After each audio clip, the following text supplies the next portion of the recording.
My channel DC purse learning. And हमने last class में हमने कहाँ पे एंड किया था? हमने एंड किया था रिडॉक्स रिएक्शन के इफेक्ट्स पर। तो उसके इफेक्ट्स क्या थे? हमने 2 इफेक्ट्स पढ़े थे उसके। First is corrosion of metal, and next हमने पढ़ा था रेंसिडिटी ऑफ फूड। तो कोरोजन ऑफ मेटल क्या होता है?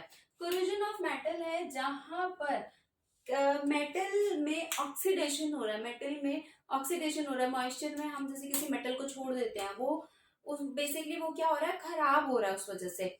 तो उसमें क्या हो रहा है, उसको हम बोलते हैं कोरोजन। ये जो बेसिकली जो कोरोजन होता है वो होता है आयरन में। आयरन में सबसे ज्यादा कोरोजन देखने को मिलता है। उसमें क्या हो जाती है, रस्टिंग हो जाती है। आयरन में रस्टिंग हो जाती है, उसको हम बोलते हैं कोरोजन। रस्टिंग क्या होता है? बेसिकली जो ब्राउन, रेडिश ब्राउन कलर का पाउडर इस पर आ जाता है, वो होती है रस्टिंग। अब रस्टिंग किस वजह से हो रही है? क्योंकि उसको एयर मिल रही है और मॉइस्चर मिल रहा है। ठीक है, ज्यादातर आपने देखा होगा जब रस्टिंग होती है तो क्या होता है, उसमें रेडिश ब्राउन आ जाएगा। और वो ज्यादातर किस टाइम पर हो रहा है? जब उसको मॉइस्चर भी मिल रहा है। आप जब देखोगे कि जब हम क्या होता है, कभी आयरन को गीले में छोड़ देते हैं तो उस पर रस्टिंग जल्दी हो जाती है। क्यों ऐसा हो रहा है? क्योंकि उसको मॉइस्चर मिल रहा है और एयर तो हमें कहाँ से मिल रही है, हमें एनवायरनमेंट से एयर इजीली मिल रही है। तो वो क्या हो रहा है, उसमें रस्टिंग हो जाती है। इसके लिए एक इक्वेशन है जिसमें आयरन, क्योंकि आयरन है तो हमें आयरन ही लेना पड़ेगा। Fe, आयरन को हम Fe से डिनोट करते हैं। प्लस ऑक्सीजन इसमें आ रही है, ठीक है, ऑक्सीजन आ रही है और हमें क्या मिल रहा है, मॉइस्चर भी मिल रहा है, तो H2O। ये हो गया आयरन, ऑक्सीजन। आयरन, ऑक्सीजन और वाटर की प्रेजेंस में क्या हो जाती है, इसमें रस्टिंग हो जाती है। तो इसका फॉर्मूला क्या हो जाएगा, 2Fe2O3XH2O। ये होता है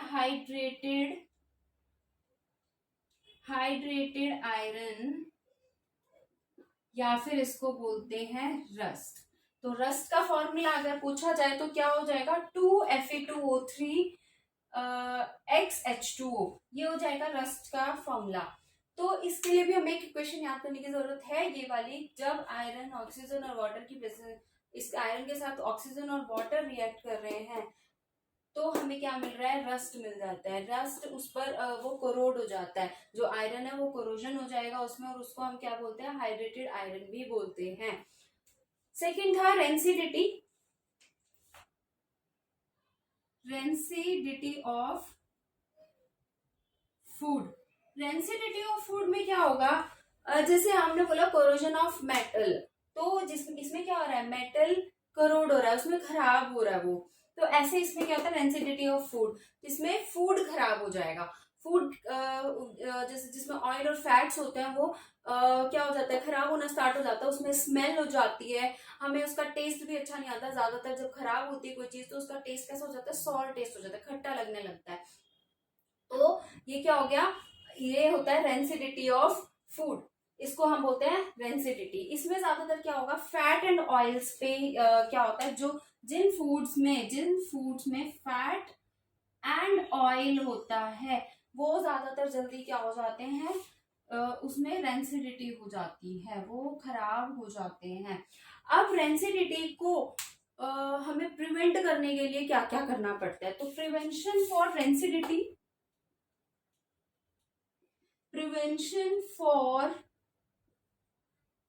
रेंसिडिटी के लिए प्रिवेंशन क्या क्या हो सकते हैं, फूड को पैकेजिंग कर देते हैं। आपने देखा होगा जैसे चिप्स वगैरह होते हैं, ये पैक होके आते हैं, उनमें हम बोलते हैं ना ज्यादातर हवाई भरी होती है। वो बेसिकली क्या होती है, नाइट्रोजन होती है। वो नाइट्रोजन उस फूड को खराब होने से बचाएगी, क्योंकि देखो उसमें ऑयल भी होता है और फैट भी होता है, तो वो क्या हो जाएगा, खराब हो जाएगा, वो रेंसिडिटी हो जाएगी उसमें। तो फर्स्ट पॉइंट क्या हो गया, हमें पैकेजिंग ऑफ फूड,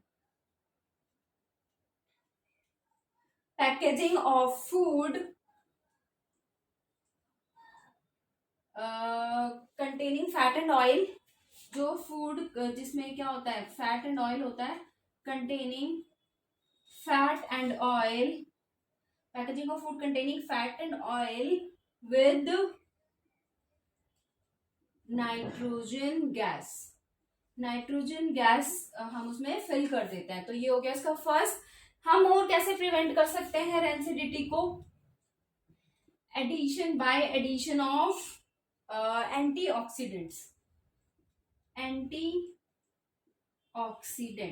हम अगर उसमें एंटीऑक्सीडेंट्स ऐड कर दें फूड में तो क्या हो जाएगा, वो भी रेंसिडिटी होने से हम उसको प्रिवेंट कर सकते हैं।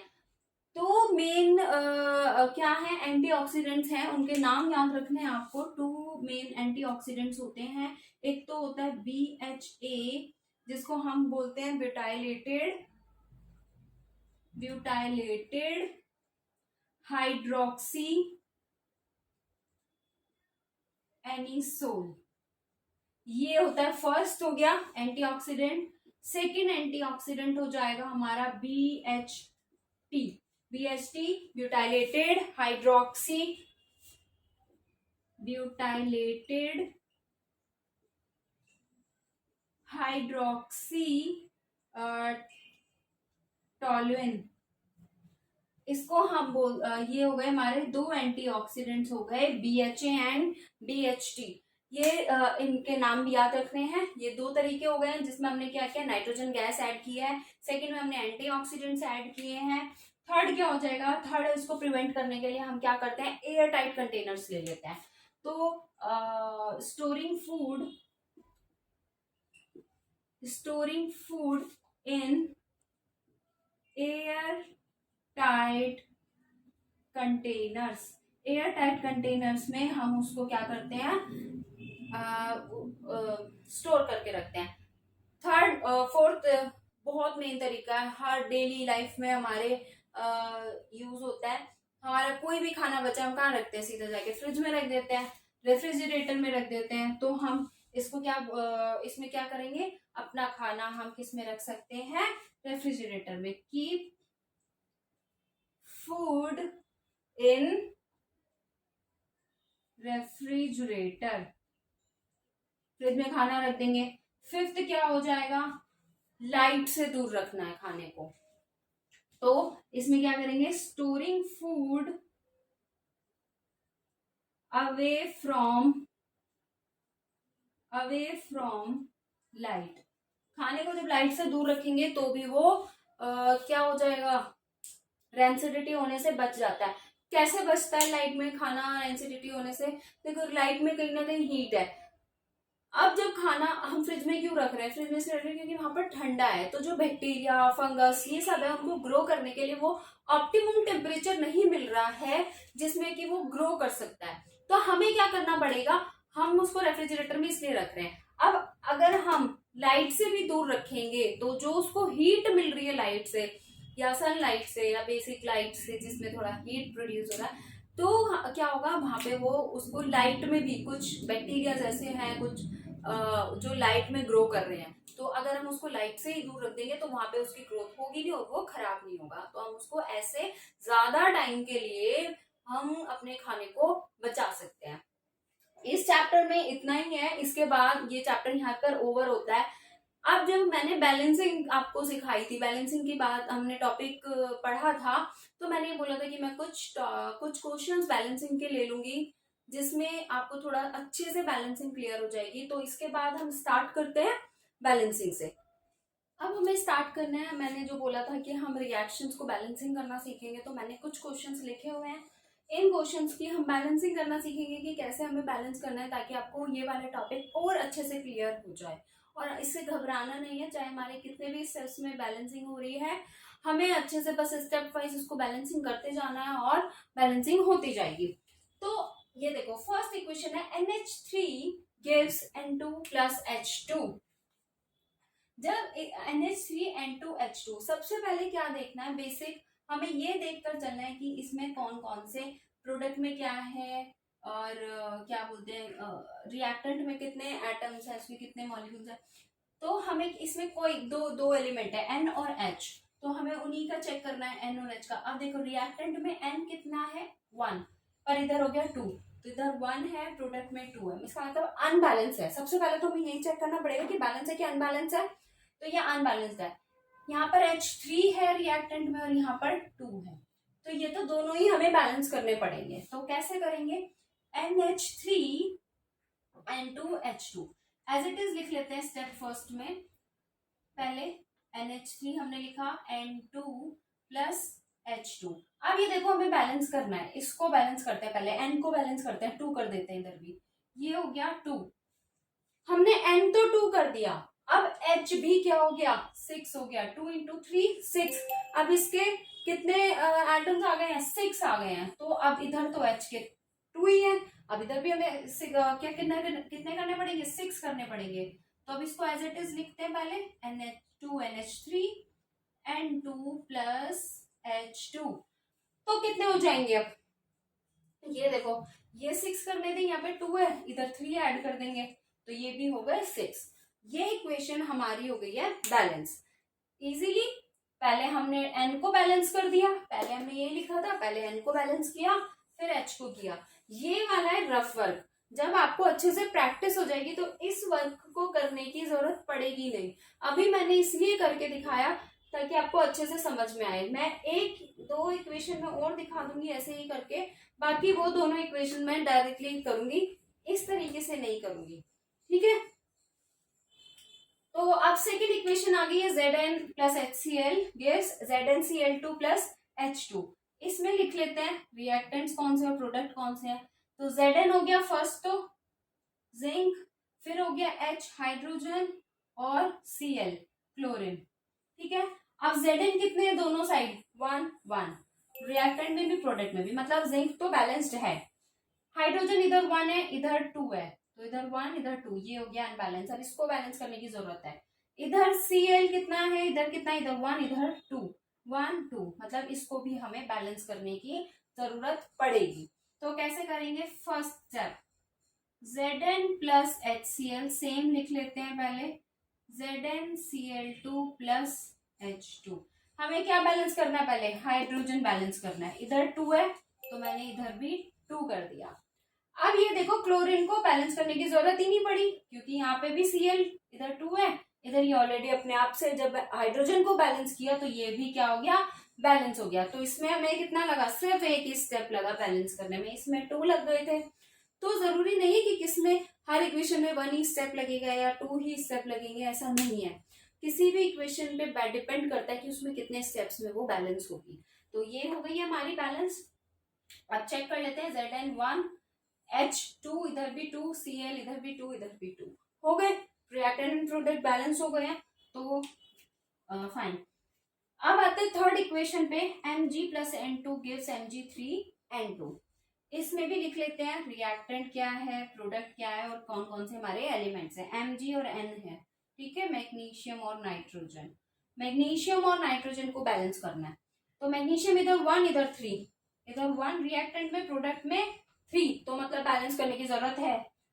नाइट्रोजन इधर भी 2 इधर भी 2, नाइट्रोजन को बैलेंस करने की जरूरत स्टार्टिंग में तो नहीं है, क्या पता Mg को बैलेंस करते करते नाइट्रोजन को बैलेंस करने की भी जरूरत पड़ जाए।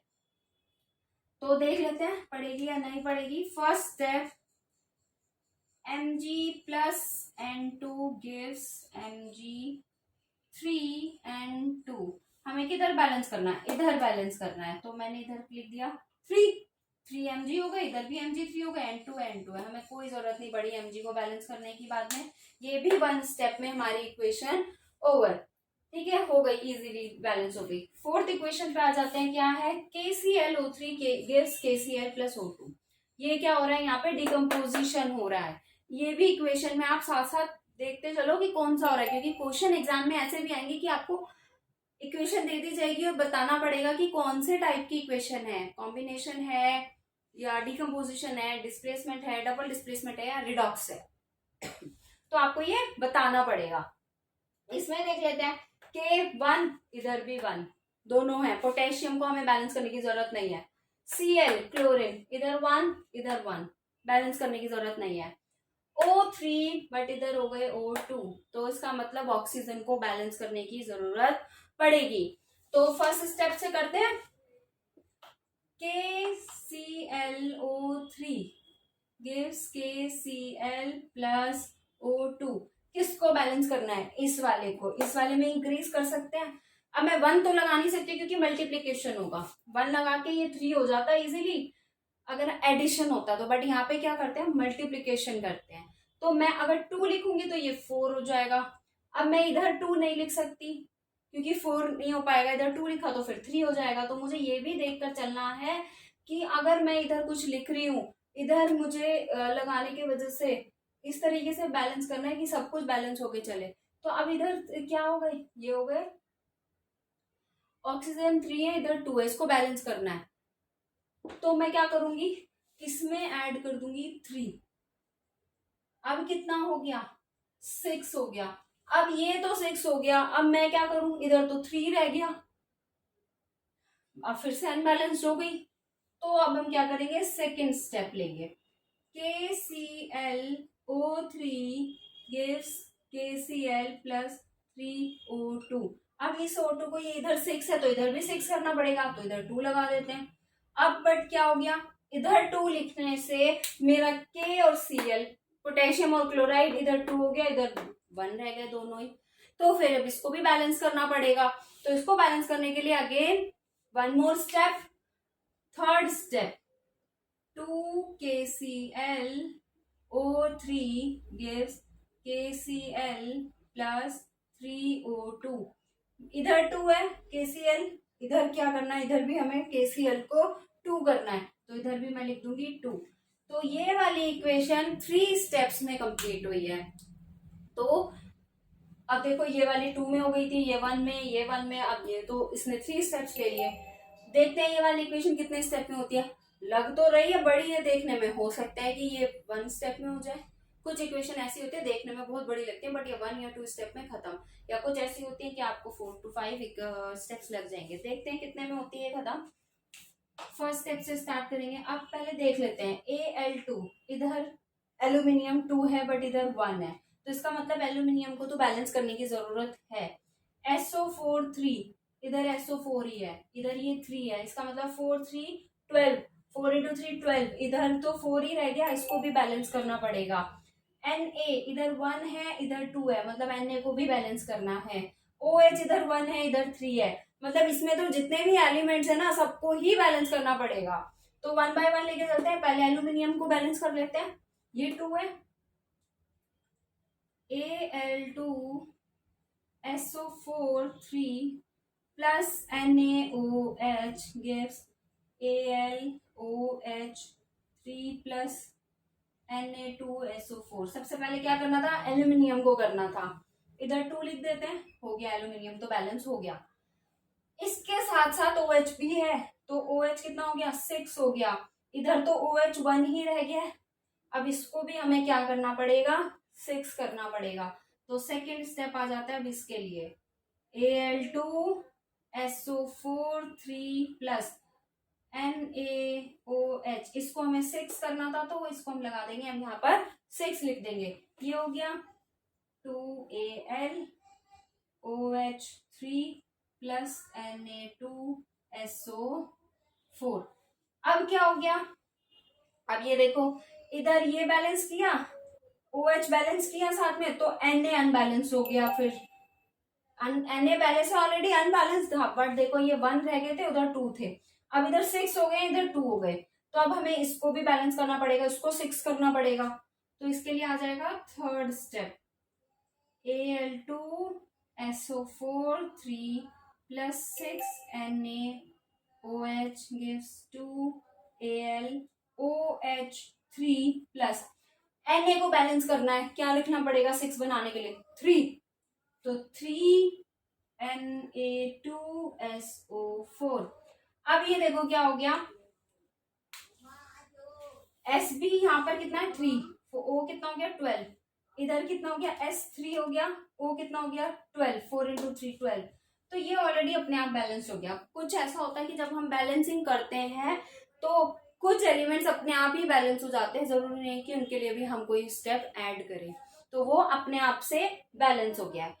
चैप्टर ओवर हो गया है ये यहीं पर। लास्ट में मैंने बोला था बैलेंसिंग के कुछ क्वेश्चन कराने के लिए, वो भी हो गए हैं। अगर कोई डाउट है, कोई इक्वेशन ऐसी लगती है कि आपको नहीं समझ में आ रही है उसकी बैलेंसिंग कैसे करनी है, तो आप मुझे कमेंट सेक्शन में बता सकते हैं। मैं उसके लिए एक शॉर्ट वीडियो बनाकर ऑब्वियसली अपलोड कर दूंगी।